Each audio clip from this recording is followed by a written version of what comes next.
This week was my 12-year-old grandson.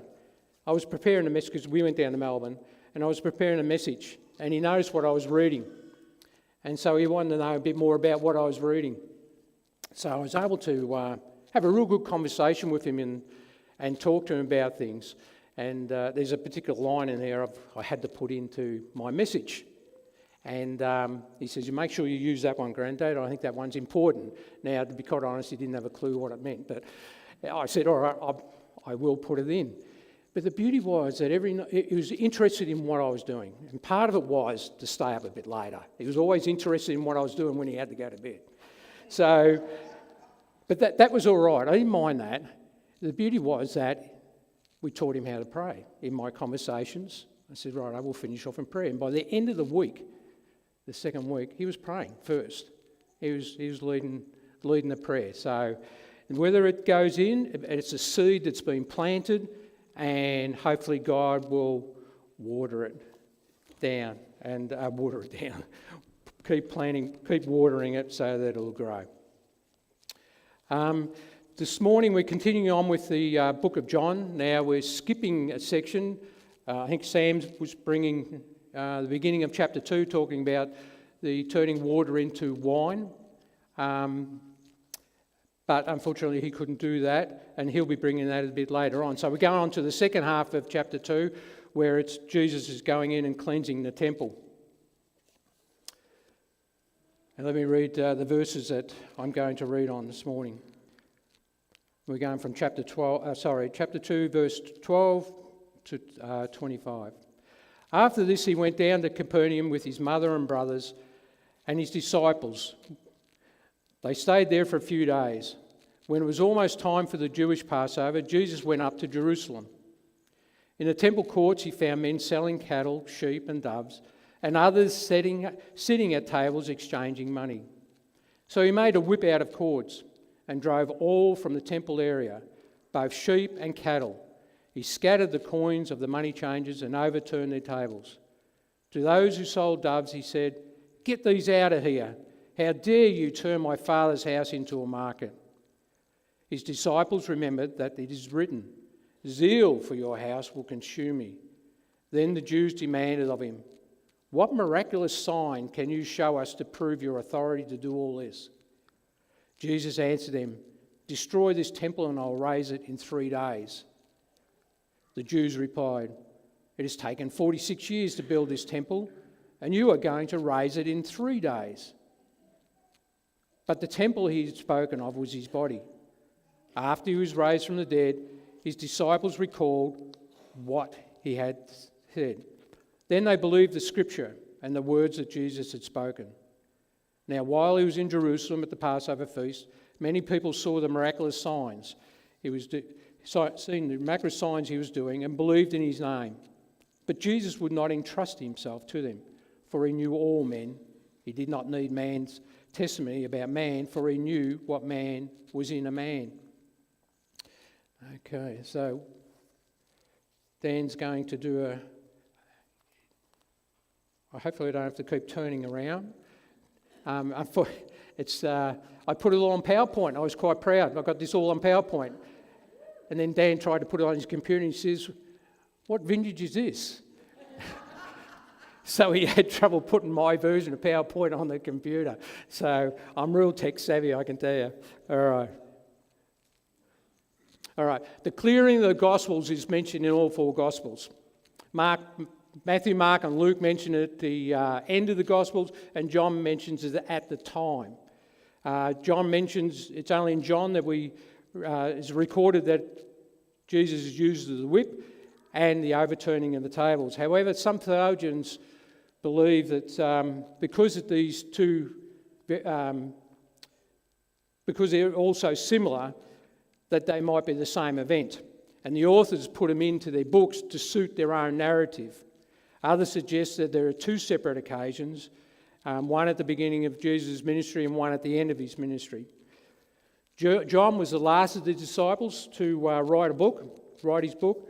It was written when all the other disciples had died and after the destruction of the temple. Now, I found it interesting that John didn't put it in the destruction of the temple into his book because his writings were done well after the temple was destructed. I thought it would have been such a big event, he would have written about it, but he didn't. And the purpose of his book is found in chapter 20, verse 31. But these things are written that you may believe that Jesus is the Christ, the Son of God, and that by believing you may have life in his name. I know I'm short, but that's better. John writes this gospel to convince his readers that Jesus is the Messiah. And in this light, we are going to view chapter 2. We're still at the beginning of Jesus' ministry, and after having had done his first miracle in Cana, he heads down to Capernaum, a small town about 30 k's away from Cana, on the north shores of Galilee.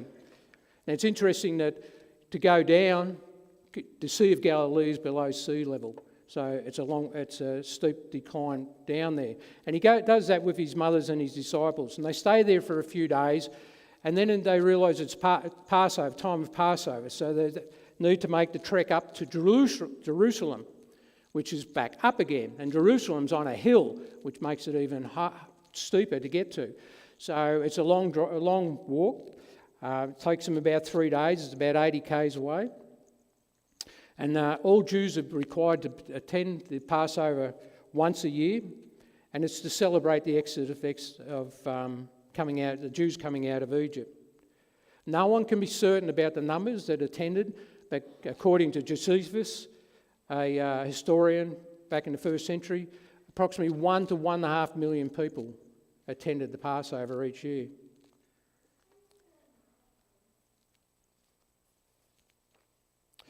All right. In the temple courts, he found men selling cattle, sheep and doves, and others setting up tables, exchanging money. So he made a whip out of cords and drove all from the temple area, both sheep and cattle. He scattered the coins of the money changers and overturned their tables. To those who sold doves, he said, "Get these out of here. How dare you turn my father's house into a market?" His disciples remembered that it is written, "Zeal for your house will consume me." Jesus and his disciples entered the temple courts, and immediately Jesus is confronted by what he sees. The court of the Gentiles is crowded, and it's not just people, but animals and money changers. Jesus describes it as a market, and he's not happy, to say the least. Now, to understand Jesus' reaction to this, when he enters the temple, we need to have a clear picture of what he's seeing and the background to why this is happening.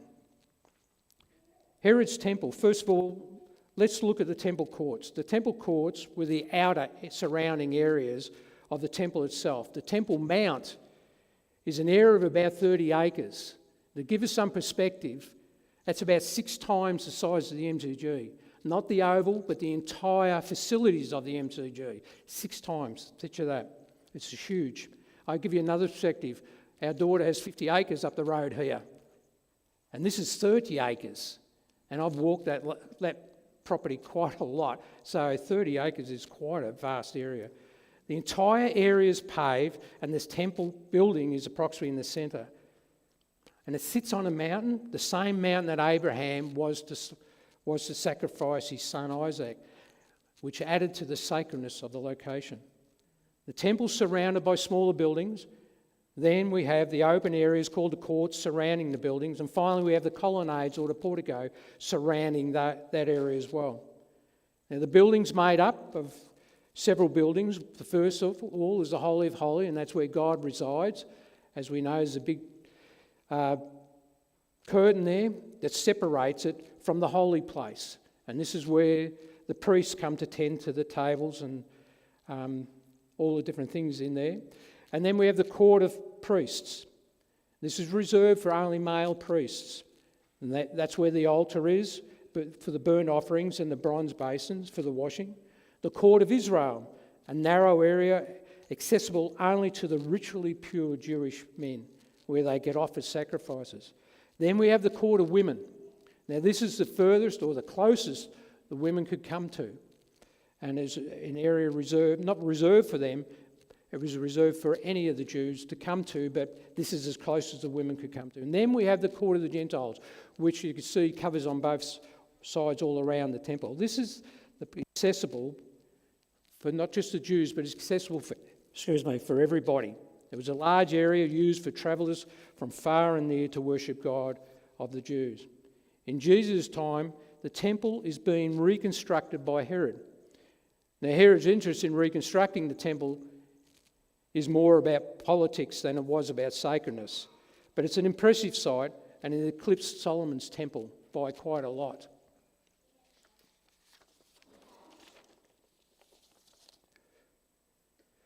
To understand Jesus' angst towards what he was seeing, we need to look back at the original purpose of the temple. The nation of Israel was part of God's plan to rescue the world. Not only was it to be a nation through whom the Messiah would come, but through his relationship with them, he would display his nature and character, thus drawing other nations to him. They were to be a light to all nations. I will make you a light to the Gentiles. You may bring my salvation to the ends of the earth. They were to be an example, Moses in Deuteronomy encouraging them, see, I have taught you decrees and laws as the Lord my God commanded me, so you may follow them in the land you are entering to take possession of it. Observe them and carefully, for this will show you wisdom and understanding to the nations, who will hear about all these decrees and say, surely this great nation is a wise and understanding people. And they were to be the ultimate purpose, to bring the human lineage of Jesus Christ, who would bring salvation to all people. So it was interesting, every time I think about the temple, that it's something I learned here was that the temple I thought was purely for the Jews, to worship God. I didn't realise that the temple was set up to draw all the nations in, to draw all the Gentiles in to come and worship God as well. It wasn't reserved. Sure, there was areas of the temple that was reserved solely for the Jews, but God had made allowances for the entire world to come, and they were to do that and be drawn in by the way the Jews were worshipping God. And there's something that people were drawn to, say, I want that, I want to be part of that. So the guy was using the people there.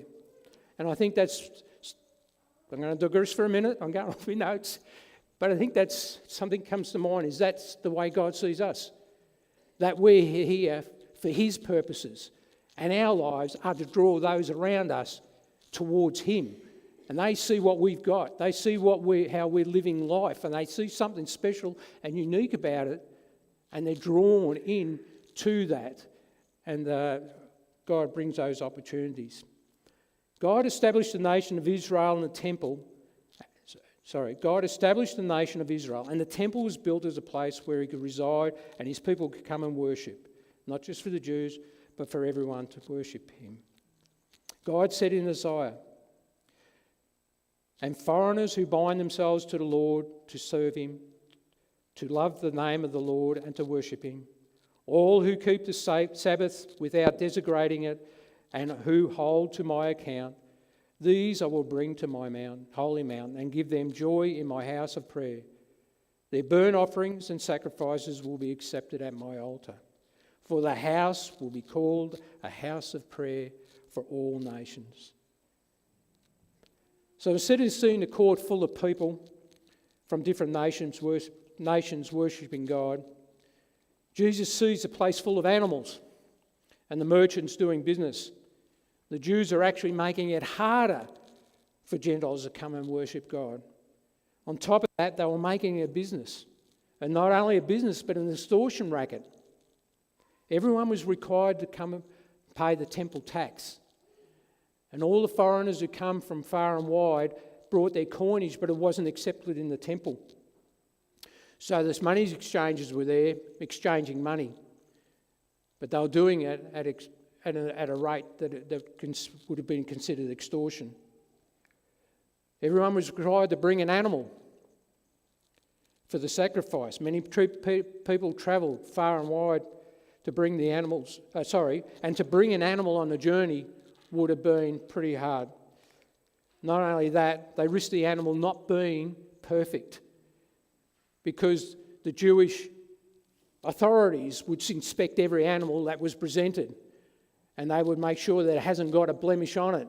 And lo and behold, I'm guessing that even though it was a perfect animal, they would spot something that wasn't right and force you to buy one of their animals. So the market was set up to sell animals, and of course it would be done at inflated prices. So Jesus walks into the temple courts, which is supposed to be full of worship, but instead he's met with a crowded marketplace. It's a place where people were conducting a business. Now, I suggest the people making a business out of it was only part of the problem, because it's always been there. That's just the way they've been doing it for years. But back then, in the earlier days, the merchants were outside the city conducting their businesses, but it became that lucrative that they brought it in. And this was under the eyes of the Pharisees and Sadducees who run the entire temple area. So I'm guessing they were making their cut out of it as well. So the area was taken up and preventing the Gentiles from worshipping God. Can you imagine, after a long journey, you finally arrive at one of the most magnificent structures of all times. You can't wait to get close to worshipping God. You've been travelling from far away. You go through the process of changing your money at exorbitant prices. You then haggle over an expensive animal. This alone probably dampens your enthusiasm, all for the privilege to stand and kneel amongst a crowd of smelly, bleating sheep, mooing cows, and people arguing over prices. No wonder Jesus was irate. So irate that he makes a whip and drives them all out. The whole purpose of the temple was to provide a place for everyone who knows the Lord, both Jew and Gentile, to come and worship God. The Jews' relationship with God was to be an example to all the nations, drawing people to him. Instead, they become inward focused, concentrating on themselves, which in the end led them to be corrupt. The Jews had lost sight of the true purpose, to worship God. Not only had they lost sight of who they were supposed to be worshipping, but they had lost sight of the sacredness of the temple. The Passover had become a ritual and a tradition, and the temple courts had become a business venture. The temple itself had become their focus and not the person who resided in it. The temple had become their identity, and their rituals and regulations became more important than their personal relationship with their God. No wonder Jesus was angry, because in charge of the temple, the Pharisees and Sadducees. Now, I'll give you a little tip here. Do you know why the Sadducees are called the Sadducees? Because they didn't believe in angels and they didn't believe in the afterlife. That's why they were sad, you see.